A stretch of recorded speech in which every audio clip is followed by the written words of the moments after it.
Hi guys, today we're going to react to Paint by Dimrays.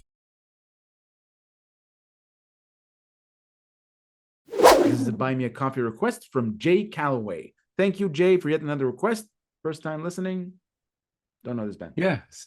Yep. Thanks, Jay Callaway, for another request. Yeah, looking forward to finding out who this band is and what they're about. Yeah, here we go.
Well, they started with a strong exposition and in English.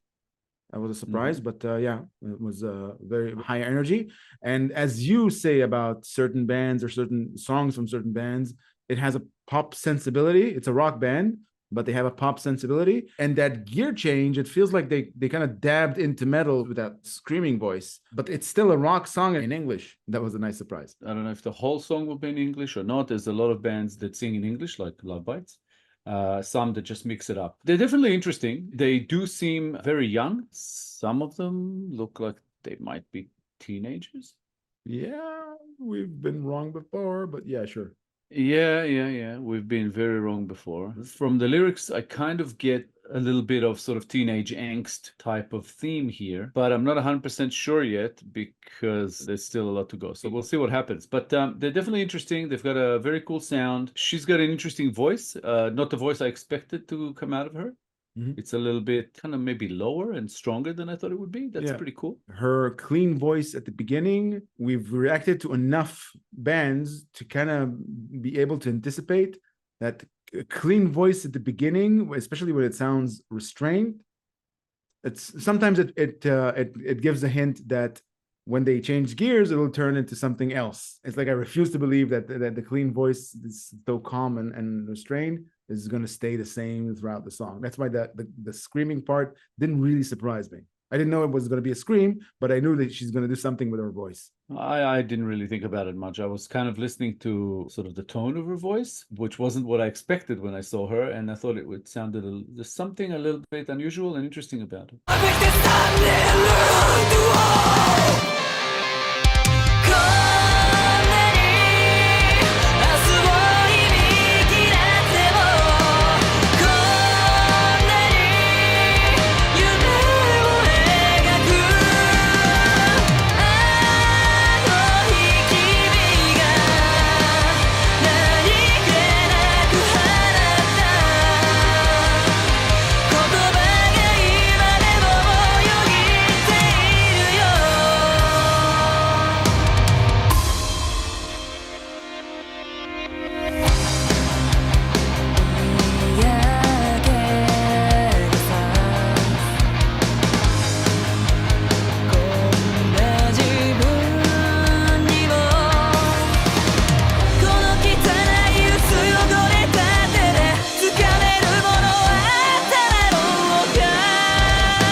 Well, they switched to Japanese. As I said, the pop influences are strong in this one. I love listening to it, of course. They intertwined between her clean voice and her screaming voice at the last bit at the end.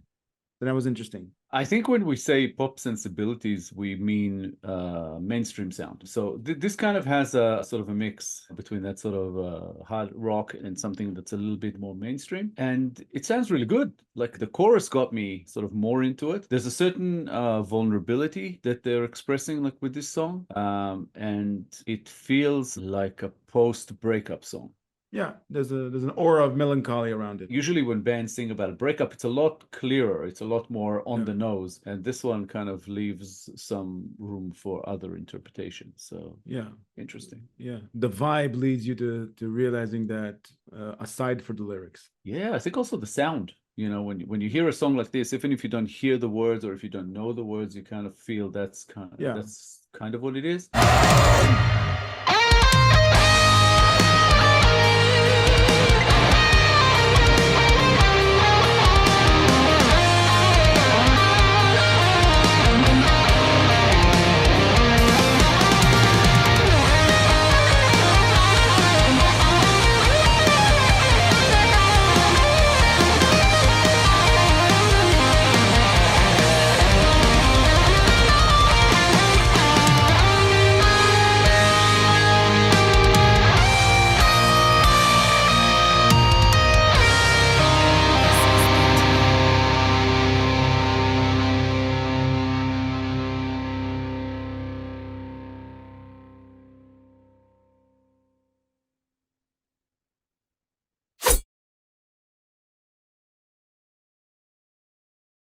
I wonder what that means. I didn't really give it too much thought before we reacted to it, but she wrote paint. She wrote pain does not equal T. What does that mean? Time?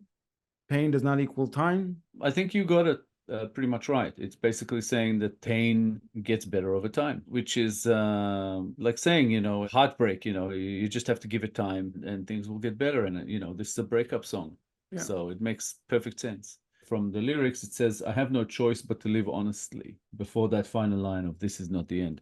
I think that is basically to live honestly, meaning I can't be with you, you know, even though I'd like to, kind of thing. So this might be after somebody's wronged her or whoever the narrator is. So yeah, although from the lyrics, I kind of got a feeling that the narrator is actually talking about themselves in a way that is not exactly disparaging, but saying that they are far from perfect, but they're honest about themselves, if that makes sense. So like they have to be true to that, which might be why they're stepping away from someone, although this is not the end. So they're saying there's always like room for improvement. I might fix these things about myself. There could be different meanings here. I like that the lyrics here leave it kind of open to interpretation. That certain aspect of maturity, when one is in a relationship that doesn't work, I'm correlating this to what you said about what she said. I have no choice but to live honestly. As she's a person who recognized that her short-term emotions are deceiving her.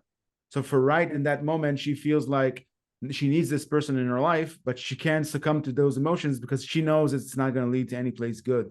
So she needs to break up with her lover. That's what it feels like. And there's something encouraging about this, that sense of maturity, that she knows herself enough to know that these feelings are not going to last. She knows it's a lie. It also adds that sort of feel of adolescence that I was talking about earlier, because this reminds me of situations or relationships that I had when I was younger, you know, kind of high school, maybe a little bit later, where when things sometimes didn't work out, we always kind of said we met at the wrong time. You know, the timing was off.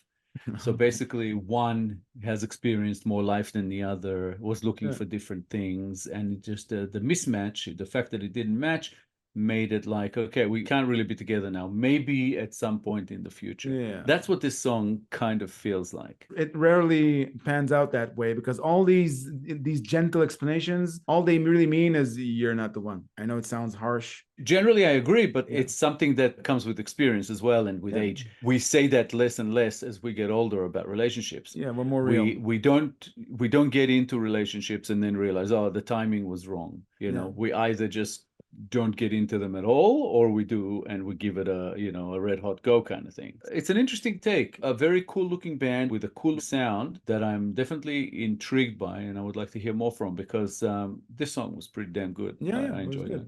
It was Yeah. good. I like the seemingly simple breakup story, and yet we don't know the different layers yet. It still hides within it maybe intricate meanings that we haven't figured out yet. I can feel that notion that we might have missed something, and that just makes me like it more. Which is something that tends to happen due to translations and stuff like that. Yeah. But at the same time, almost thinking maybe we overanalyzed it as well, and you know, they didn't really mean for things to go in that direction. I don't know, but that's what makes it interesting, the fact that it's open to interpretation, and you can kind of play around with that, and different people get something else from it. To sum up, interesting band, great sound. Yeah, let's do more from them. Hopefully we'll get some more requests. It's pretty awesome. So thank you, Jay Callaway, for introducing us to Dimrays. Thanks, Jay Callaway. We enjoyed reacting to this new band. If you enjoyed this episode, guys, please be sure to like, subscribe, comment, and click the little bell icon so you'll get notified on all our future videos. If you have a request you'd like bumped up the line, please make it through Buy Me a Coffee. All contributions are, of course, very much appreciated. Thank you all for sticking with us. Thank you all for your time. Every little thing counts. Everything he's doing. It's a song within a cinematic universe, if you know what I mean. It's like we're watching a movie, and as we know, all good filmmaking is supposed to be that way, where everything you see in the frame on screen has a purpose. Thank you, guys. As always, we appreciate you more than you know. Without you, there would be no show. So please keep coming back. We'll be here in a couple of days with a new episode, and we hope to see you then. Thanks again, guys. Bye for now. Bye, guys.